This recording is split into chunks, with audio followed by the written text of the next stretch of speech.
Hello दोस्तों, मैं तारिक आप सभी का स्वागत करता हूं आपके अपने यूट्यूब चैनल बी टॉपर में। सो फ्रेंड, जैसा कि आप सभी को पता है, डीएलएड सत्र 2024-26 का प्रथम सेमेस्टर की परीक्षा अगस्त के अंतिम सप्ताह या सितंबर के फर्स्ट वीक, जहां तक है सितंबर प्रथम सप्ताह में ही परीक्षा आपकी होगी। और आप सभी के परीक्षा में समय बहुत कम बचा है और फर्स्ट सेमेस्टर में सबसे ज्यादा बैक लगता है। रीजन यही है कि बच्चों को अनुभव नहीं होता है कि किस तरीके से पेपर होता है। एक दिन में 3-3 पेपर होता है, बच्चों को लिखने की प्रैक्टिस नहीं होती है, कुछ इस वजह से भी बैक लग जाता है।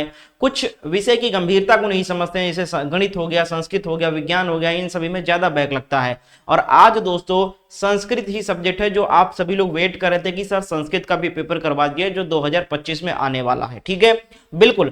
तो आज मैं लेकर आया हूं संस्कृत का पेपर। इससे पहले मैंने बाकी जैसे बाल विकास का, ठीक है, शिक्षण अधिगम का, विज्ञान का, यहां तक गणित का, सामाजिक अध्ययन का, इन सभी का मैंने पेपर ऑलरेडी सॉल्व करवा दिया है। अगर आपने नहीं देखा है तो सभी सब्जेक्ट के 2025 के पेपर का हल वीडियो इसी वीडियो के नीचे डिस्क्रिप्शन बॉक्स में लिंक दिया है उस क्लास का। बाकी सब्जेक्ट के भी आप 2025 में आने वाले प्रश्न पत्र को देख सकते हो, लिंक सारे डिस्क्रिप्शन बॉक्स में। चैनल को सब्सक्राइब कर लो ताकि आगे जो भी पेपर सॉल्व करवाऊंगा उसका नोटिफिकेशन आपको मिलता रहे। इसके साथ साथ अगर आप नहीं चाहते हो कि मेरा बैक लगे, आपको लगता है कि कहीं ना कहीं मेरी तैयारी कंप्लीट नहीं हो पाई और कहीं ना कहीं आपको डाउट है कि शायद किसी ना किसी सब्जेक्ट में बैक लग जाए, चूंकि किसी एक सब्जेक्ट में आपका बैक लगेगा तो आपका रिजल्ट पे फेल लिख कर आएगा। तो अगर आपको जरा से भी लगता है कि शायद बैक लग जाए मेरा, तो भैया आप बिल्कुल रिस्क मत लो। 6 महीना लेट हो जाएगा अगर आपका बैक लग गया तो। इसलिए भैया हमारे द्वारा एक नोट्स भी तैयार किया गया है जो लास्ट टाइम में आपको कंप्लीट करा देगा, सिलेबस रिवीजन भी करवा देगा, सब कुछ इंपॉर्टेंट चीजें इसमें दी गई है। और 8 के 8 सब्जेक्ट का थ्योरी नोट्स है ये शॉर्ट फॉर्म में, ताकि आपको लिखने भर का ज्ञान हो।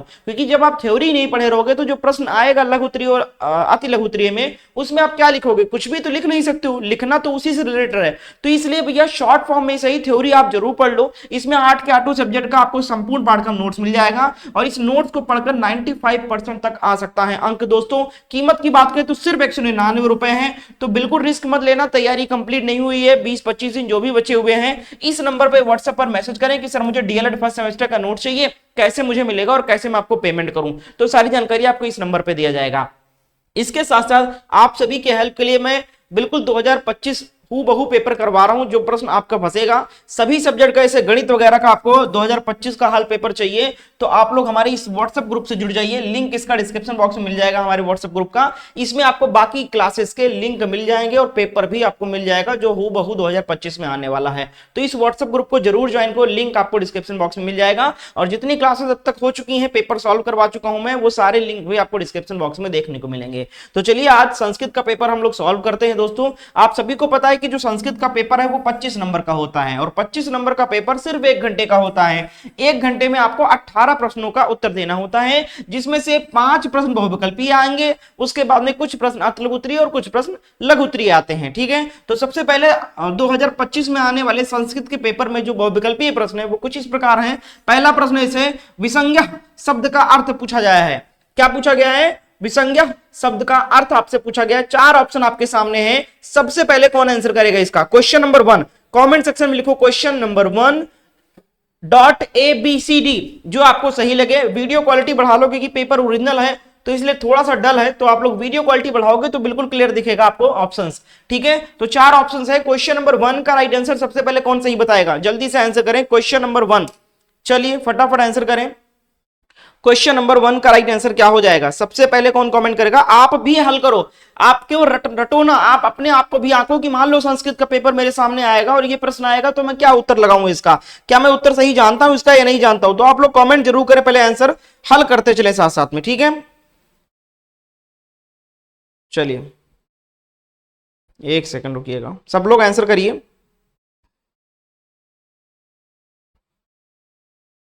चलिए कर दिया सबने आंसर? कमेंट में लिखते जाओ आंसर, मैं क्वेश्चन दिखाता जाऊंगा, आंसर करते आंसर आप लोग मेरे आंसर बताने से पहले कर दिया करो। ठीक है, चलिए देखते हैं क्वेश्चन नंबर 1 कितना लोगों का सही जाता है। तो क्वेश्चन नंबर 1 का राइट आंसर, आप जितने लोगों ने आंसर दिया भैया ऑप्शन 3 ऑप्शन सी अगर आपने दिया है तो बिल्कुल सही उत्तर हो जाएगा। क्या हो जाएगा? चेतनाहीन। क्या हो जाएगा इसका अर्थ? बिल्कुल चेतनाहीन हो जाएगा। बहुत बढ़िया, बहुत अच्छा, यानी होश न होना। ठीक है, बिल्कुल होश न होना, चेतनाहीन होना। अगला देखो दूसरा नंबर प्रश्न है धनेवा शब्द क्या दिया गया? धनेवा में लिंग वचन व विभक्ति पहचानना है। यानी धनेवा शब्द में कौन सा लिंग है, कौन सा वचन है और कौन सी विभक्ति है। तो यहां पर आपको तीनों चीजें दी गई हैं चार ऑप्शन में, कौन सा सही हो जाएगा। क्वेश्चन नंबर 2 का राइट आंसर कमेंट करें। संस्कृत सबसे ज्यादा बैक लगने वाला सब्जेक्ट है, एक संस्कृत और एक आपका गणित, ठीक है बिल्कुल। और ऐसे ही पेपर आएगा, अगर अच्छे से कर ले जा रहे हो आप, कितना सही जा रहा है तो आप मुझे कमेंट करके बताइएगा। क्वेश्चन नंबर 2 का राइट आंसर ऑप्शन बी हो जाएगा। स्त्रीलिंग है, लिंग की बात करें तो धन्यवाद शब्द में स्त्रीलिंग है, वचन की बात करें तो एक वचन का ये शब्द है, और अगर विभक्ति की बात करें तो तृतीया विभक्ति है इसमें, ठीक है। यानी ऑप्शन बी ऑप्शन 2 सही है। नेक्स्ट है क्वेश्चन नंबर 3, देखो राज्ञ शब्द में शब्द रूप में प्रयुक्त वचन कौन सा है। शब्द कौन सा दिया गया, राज्ञ शब्द रूप में प्रयुक्त वचन आपसे पूछा जा रहा है। तो ऐसे ही प्रश्न बनते हैं, एक वचन का शब्द है, द्विवचन का शब्द है, बहुवचन का है, या एक वचन व दो वचन दोनों में है। क्वेश्चन नंबर 3 का राइट आंसर सबसे पहले कौन कमेंट करेगा। चैनल को जरूर सब्सक्राइब कर लो और इस वीडियो को लाइक का एम 500 लाइक का एम है। अगर आपने 500 लाइक करवाया भैया तो बिल्कुल ऐसे ही हूबहू मॉडल पेपर आपको और सारे भी करवा दूंगा, ताकि इसी से क्वेश्चन आपका फंस जाए। लाइक जरूर कर दो अप्रिशिएट करने के लिए, और शेयर कर दे भैया। क्वेश्चन नंबर 3 का राइट आंसर क्या हो जाएगा, बिल्कुल डी उत्तर करेक्ट उत्तर हो जाएगा। क्या हो जाएगा इसका, ऑप्शन डी करेक्ट उत्तर हो जाएगा। एक वचन व बहुवचन दोनों में है। आइए मैं एक्सप्लेन भी करता चलूं थोड़ा थोड़ा आपको, ताकि आपको कोई दिक्कत ना हो, ठीक है।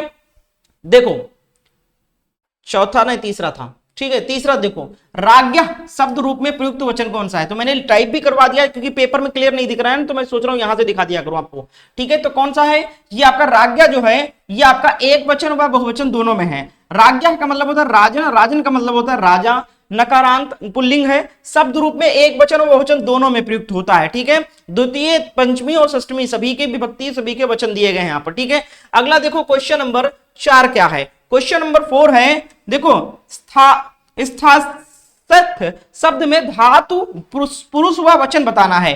क्वेश्चन नंबर 4 का राइट आंसर, 4 नंबर का राइट आंसर क्या हो जाएगा बताइए। चलिए 4 का राइट आंसर देखिए, तो यहां पर क्या हो जाएगा, ऑप्शन सी वाला बिल्कुल करेक्ट उत्तर हो जाएगा। सत्य शब्द में धातु जो है स्था है, और पुरुष मध्यम पुरुष है, वह वचन जो है बहुवचन है, ठीक है। देखो शब्द में तिष्ठा ठहरना के लिट लकार में है, लिट लकार स्था में है, और यहां पर मैंने पूरी यहां पर चार्ट भी दे दिया है मैंने, जिसमें पुरुष एक वचन द्विवचन और बहुवचन सब दिए गए हैं लिट लकार के स्था, ठीक है। अगला देखो नेक्स्ट क्या है, नेक्स्ट है क्वेश्चन नंबर 5। क्वेश्चन नंबर 5 है संस्कृत का। देखो क्या है, हम सब पाठ पढ़ेंगे, क्या है, हम सब पाठ पढ़ेंगे, वाक्य का संस्कृत अनुवाद करना है। तो एक आपको अनुवाद भी आएगा, आपसे संस्कृत अनुवाद करना है, जबकि अनुवाद करके दिया गया है, बस आपसे पूछा जा रहा है कि कौन सा अनुवाद सही है संस्कृत में इसका। तो जल्दी से बताओ, हम सब पाठ पढ़ेंगे 5 नंबर का कौन सा सही अनुवाद है। 4 ऑप्शन आपके सामने है, क्वेश्चन नंबर 5 का सही जवाब देने का प्रयास करें आप लोग। चलिए हम सब पाठ पढ़ेंगे, इसका संस्कृत अनुवाद कौन सा सही है। तो क्वेश्चन नंबर 5 का जो राइट आंसर हो जाएगा वो है आपका ऑप्शन डी वाला करेक्ट उत्तर हो जाएगा।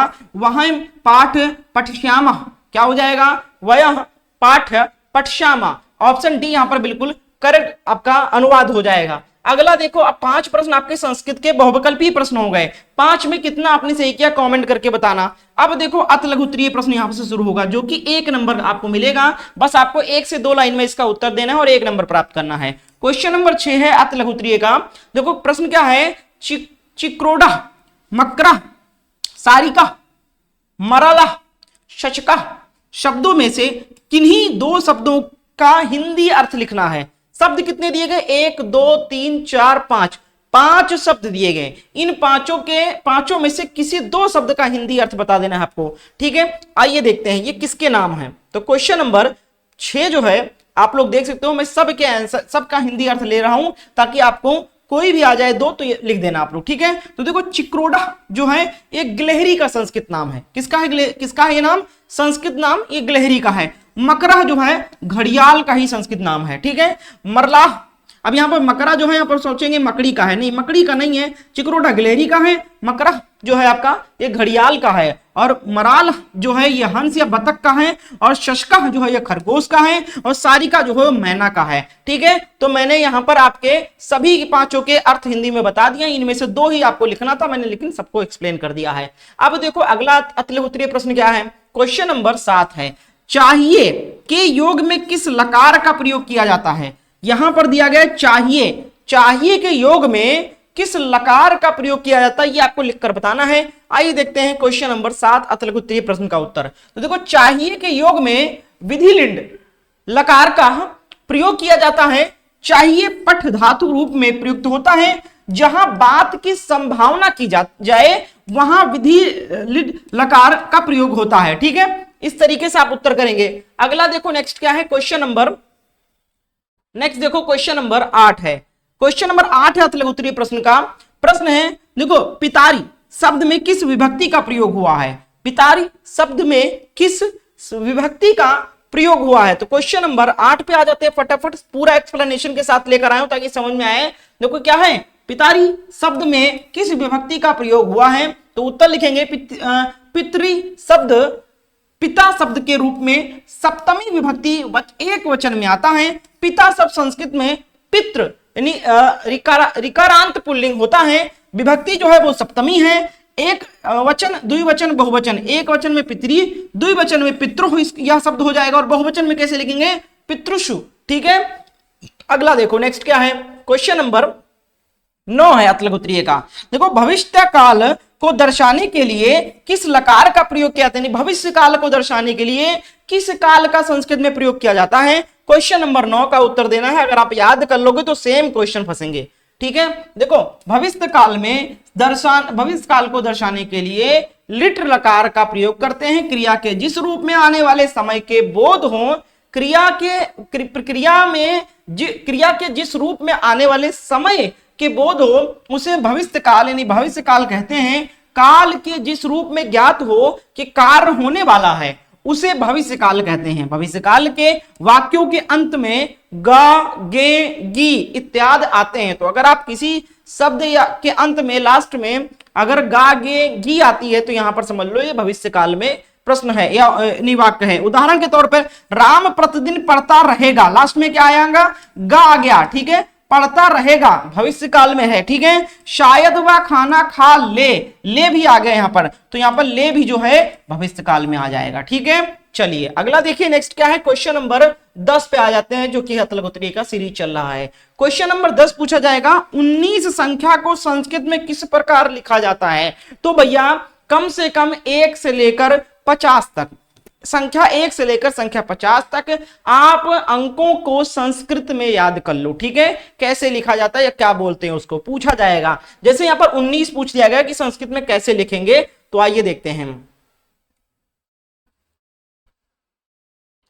क्वेश्चन नंबर 10, तो 19 संख्या को संस्कृत में उन्विसंति या एकोनविंशति लिखा जाता है। ठीक है, या तो आप उन्विसंति लिख सकते हो या फिर एकोनविंशति लिख सकते हो। ठीक है, तो इस तरीके से आप लिख सकते हो। अगला देखो नेक्स्ट क्या है, क्वेश्चन नंबर 11 पे आ जाते हैं। क्वेश्चन नंबर 11 अतः लघु उत्तरीय प्रश्न।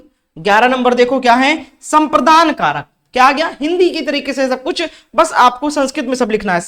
संप्रदान कारक का प्रयोग किस विभक्ति के लिए किया जाता है? संप्रदान कारक का, अब कुछ लोग सोचेंगे कि सर मुझे लिखना भी क्या संस्कृत में, परिभाषा वगैरह नहीं, लिखना आपको हिंदी में ही है, लेकिन जो चीज संस्कृत में पूछा जा रहा है उसका अर्थ वगैरह बताते जाना आपको। ठीक है, तो संप्रदान कारक का प्रयोग किस विभक्ति में किया जाता है ये आपसे पूछा गया 11 नंबर के अतः लघु उत्तरीय में। तो देख सकते हो यहां पर संप्रदान कारक का प्रयोग चतुर्थी विभक्ति के लिए किया जाता है। कर्ता जिसके लिए कुछ कार्य कर रहा है अथवा जिसे कुछ देता है उसे व्यक्त करने वाले रूप को संप्रदान कारक कहते हैं। इसका हिंदी प्राय यानी पर्यायवाची है के लिए, या के लिए इसका विभक्ति चिन्ह भी मानते हैं। उदाहरण के तौर पे मैं सुरेश के लिए चाय बना रहा हूं। ठीक है, मैं सुरेश के लिए चाय बना रहा हूं, तो यहां पर क्या हो जाएगा? संप्रदान कारक है। ठीक है, अगला देखो नेक्स्ट क्या है, क्वेश्चन नंबर 12 से हमारा लघु उत्तरीय प्रश्न स्टार्ट हो जाएगा। चलो, तो यहां तक हमारा अतः लघु उत्तरीय हमने बहुविकल्पीय कर लिए 5, उसके बाद में हमने 5 से 6 क्वेश्चन जो है वो अतः लघु उत्तरीय के आएंगे आपके। ठीक है, तो 11 क्वेश्चन हो गए। अब यहां से आपका लघु उत्तरीय प्रश्न आएगा संस्कृत का, जो कि 2 नंबर का होगा। ये थोड़ा सा बड़ा लिखना होता है, आप 2 लाइन में उसको लिख रहे थे अतः लघु उत्तरीय, तो इसको आप 5-7 लाइन में लिखिए। तो आइए देखते हैं 12 नंबर क्या है, वचन किसे कहते हैं? छोटे बच्चों को वचन की जानकारी किस प्रकार दी जानी चाहिए? उदाहरण स्पष्ट कीजिए, यानी वचन किसे कहते हैं और बच्चों को किस प्रकार से इसकी जानकारी आप दोगे, एक उदाहरण के भी लिखिए। तो आइए देखते हैं क्वेश्चन नंबर 12 आप कैसे लिखोगे। ठीक है, बहुत आसान है। तो 12 नंबर में देखिए, शब्द के जिस रूप में एक अथवा एक से अधिक संख्या का बोध होता है उसे वचन कहते हैं। सिंपल इसकी परिभाषा क्या है? वचन किसे कहते हैं? शब्द के जिस रूप में एक अथवा एक से अधिक संख्या का बोध हो उसे वचन कहते हैं। उदाहरण देखिए, बालिका पठंती। अब उदाहरण जो है वो आपको संस्कृत का पेपर है तो संस्कृत वाक्य में ही देना है। बालिका पठती, बालिका पठंती, बालिका पठती, ठीक है। अब देखो अगला क्या है, संस्कृत में वचन तीन प्रकार के होते हैं। पहला है एक वचन, जैसे बालिका, दूसरा छात्र, द्वितीय वचन द्विवचन जो है छात्रों बालकों, सी है यानी बहुवचन जैसे छात्रा बालिका, ऐसे आप लिख सकते हो, ठीक है। और इस तरीके के उदाहरण तौर पे आप समझा भी सकते हो बच्चों को। आइए देखते हैं क्वेश्चन नंबर 13 क्या आएगा।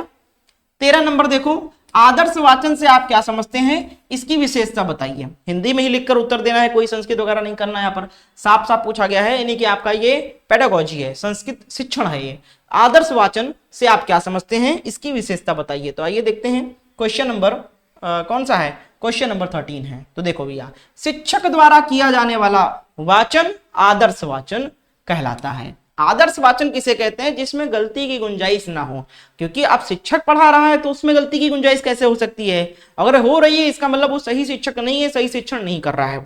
क्योंकि गुंजाइश जो है वो केवल बच्चों में देखी जा सकती है गलती की, शिक्षक में गलती की गुंजाइश नहीं देखी जा सकती है, ठीक है। तो इसीलिए जो शिक्षक पढ़ाता है उसको आदर्श वाचन कहते हैं, ठीक है। क्योंकि यह बालक हेतु वाचन के आदर्श रूप में है, यानी बालक के लिए आदर्श मान होता है कि जैसे सर पढ़ा रहे हैं वैसे मुझे पढ़ना है। लेकिन अगर सर गलत पढ़ा रहे हैं, गलत तरीके से वर्तनी है उनकी, तो फिर वो दिक्कत हो जाएगी। अतः शिक्षक द्वारा किए गए वाचन को आदर्श वाचन इसलिए भी कहा जाता है कि अध्यापक वाचन में कोई त्रुटि नहीं करेगा तथा वाचन के घटकों का ध्यान रखते हुए वास्तव में बालकों के सामने आदर्श वाचन प्रस्तुत करेगा। जब यही वाचन छात्र द्वारा किया जाता है तो वह अनुकरण वाचन कहलाता है, यानी छात्र करेगा तो अनुकरण होता है। क्योंकि अर्थात वाचन में छात्र से यह अपेक्षा की जाती है कि वह शिक्षक द्वारा किए गए आदर्श वाचन का अनुकरण करेगा, यानी जैसे उन्होंने पढ़ा पाठ को वैसे ही बच्चा पढ़ेगा, ठीक है। अगला देखो नेक्स्ट क्या है, क्वेश्चन नंबर 14 पर आ जाते हैं। लघु उत्तरीय प्रश्न की सीरीज है। चलो देखो क्वेश्चन नंबर 14 है। प्रश्न क्या है, आत्मन्य प्रतिकूलन प्रोषः परेशः न समाचरेत सूक्ति का आशय स्पष्ट कीजिए। ये जो सूक्त दी गई है इसका मतलब आपको बता देना, 2 नंबर लेना है। 14 नंबर का देखिए क्या है एक्सप्लेनेशन। 14 का जो राइट आंसर हो जाएगा, 14 का जो एक्सप्लेनेशन हो जाएगा वो कुछ इस प्रकार हो जाएगा, ठीक है। 15 नंबर का लगा हुआ है, कोई बात नहीं। चलिए देखो क्या हो जाएगा, अपने को अच्छा ना लगने वाला व्यवहार दूसरे के साथ नहीं करना चाहिए, यही इस सूक्त का आशय यानी मतलब है। ये जो सूक्त दी गई है, क्या दिया गया है, इसका यही मतलब है कि अपने को जो अच्छा ना लगे वैसा व्यवहार दूसरों के साथ नहीं करना चाहिए। अब देखो 15 नंबर क्या है आपका, 15 नंबर देखो यहां पर प्रश्न क्या है, 15 नंबर है भू धातु का रूप लिट लकार के तीनों वचनों व पुरुषों में लिखना है आपको, ठीक है। किसका, भू धातु का। तो आइए देखते हैं क्या है क्वेश्चन नंबर 15। ये देखो भू धातु है, भू धातु इसका मतलब होता है होना, लिट लकार का है, पुरुष में देखेंगे प्रथम पुरुष भविष्य भविष्यत भविष्यत, मध्यम पुरुष में भविष्य भविष्य भविष्य, पुरुष में क्या हो जाएगा, सेम चीज उत्तम पुरुष में भी दिया गया है। तो इस तरीके से आप लिख सकते हो। क्वेश्चन नंबर 16 पे आ जाते हैं, ठीक है। क्वेश्चन नंबर 16 देखिए क्या कह रहा है यहाँ पर। 16 नंबर है, संस्कृत शिक्षण में शब्द कार्डो का क्या महत्व है, कक्षा में बच्चों को पशु व पक्षियों के संस्कृत नामों की जानकारी किस प्रकार देना चाहिए, स्पष्ट तरीके से आप लिखिए या स्पष्ट कीजिए। तो आइए देखते हैं क्वेश्चन नंबर 16 का सही जवाब क्या हो जाएगा, कैसे आप लिखोगे, ठीक है। चलिए 16 नंबर का इस तरीके से कुछ, संस्कृत शिक्षण में शब्द जो कार्डो दिया गया है इसका अति महत्वपूर्ण महत्व है, क्योंकि इसमें हमें बच्चों को अच्छी तरह से सिखा सकते हैं। कक्षा में बच्चों को पशु और पक्षियों के संस्कृत नामों की जानकारी उनके चित्र बनाकर देनी चाहिए। 5 पशुओं और पक्षियों के नाम संस्कृत में निम्नलिखित हैं, ठीक है। तो पहला जैसे है संस्कृत में मृग, इसको हिरण कहते हैं। दूसरा मत्स्य, मछली को कहते हैं। गौ, गाय। सिंह, शेर। वानर, बंदर। मयूर, मोर। कपोता, कबूतर। गरुड़, हंस। शुक, तोता। ये आपके इस तरीके से नाम है, इनको याद कर लेना। पूछ सकता है कि किन्हीं 2 नाम दे देगा कि इसका हिंदी बताओ, या इस शेर का संस्कृत नाम लिखो, गाय का संस्कृत नाम लिखो, मछली का संस्कृत नाम लिखो, तो आप ऐसे लिख सकते हो। अगला देखो नेक्स्ट क्या है, 16 के बाद 17 नंबर, 2 क्वेश्चन बचे होंगे बस। 18 नंबर प्रश्न आते हैं 25 नंबर के पेपर में।